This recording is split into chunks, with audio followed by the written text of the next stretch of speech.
I think I have spoken on this topic for the group which did last year also. The theory of karma, I'm just going to briefly touch upon that. It is very peculiar to Eastern traditions. Buddhism, Jainism, and Hinduism has got this concept of karma. The understanding of karma is essential for us to recognize the belief of rebirth. Rebirth is built upon the law of karma.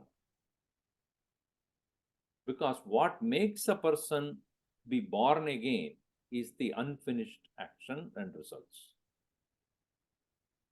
If that karma theory is not there, then the whole structure of rebirth will collapse. All right. Now, one may say, okay, I don't believe in rebirth, and therefore I don't believe in karma. So what? I don't need to. Islamic tradition, Christian tradition, Jewish tradition, they may not have this. Nothing wrong. Then in that case, disparities among people must be addressed. A person who is born rich or born poor, is it accidental or it's preconceived? Why a particular person is born in a rich family, another person is born in a poor family? Why? Or somebody is born intelligent, somebody is born with foolishness. Why? How do you reconcile this variety, these disparities? If there are only two possibilities, freak of the nature. That's what science believes in. Somebody is born to a family, and that is no reason to compare with anybody else. Somebody is born intelligent, somebody is not born foolish. Freak of nature.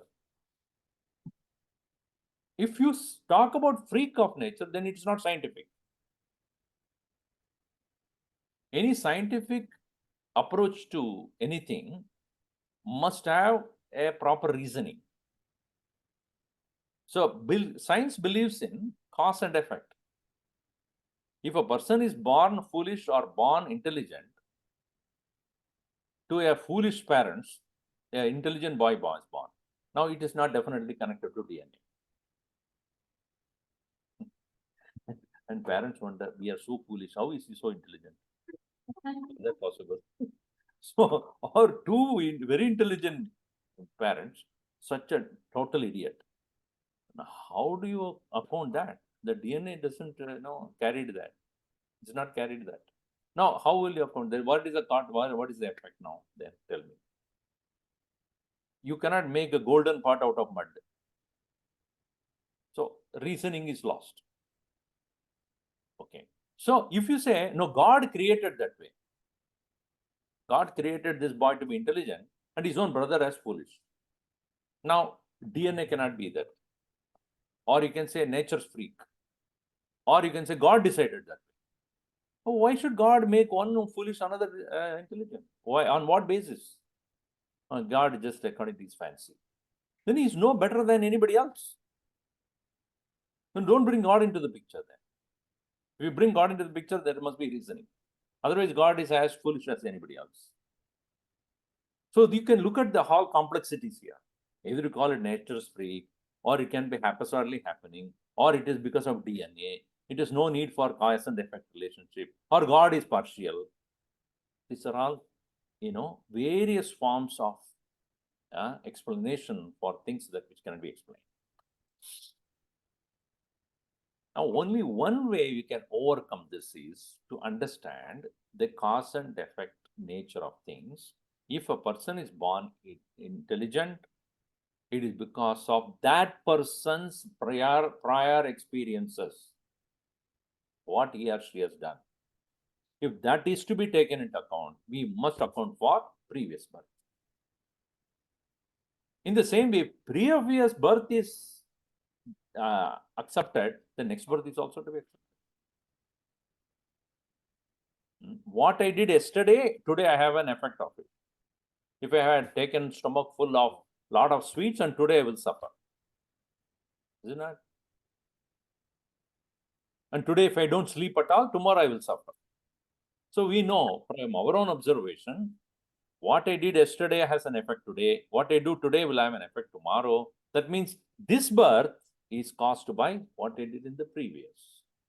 And what I do right now will affect the next one.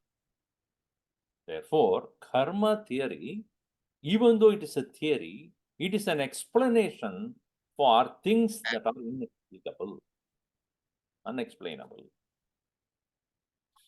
Whether you take it as a real fact or even a satisfactory explanation of things.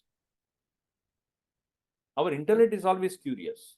To appease the intellect, we can give this as a possible law or theory to explain. So that intellect is now quiet. Okay, understood. Previous life has decided whatever I did that time as to this birth, and what I do in this birth will be experienced by me in the next. So leave. That's fine. And having understood this particular theory of karma, now comes the explanation on how we can handle this karma. What is going to become the result of previous life's action? Should I suffer that or overcome them? And how do I overcome? The karma and explanation on what is the karma, how the cause and effect theory works, and what kind of karmas are experienced, and how to overcome this karma, in what way those karmas are expressed in our life, etc., are all discussed in this chapter. So that is the chapter number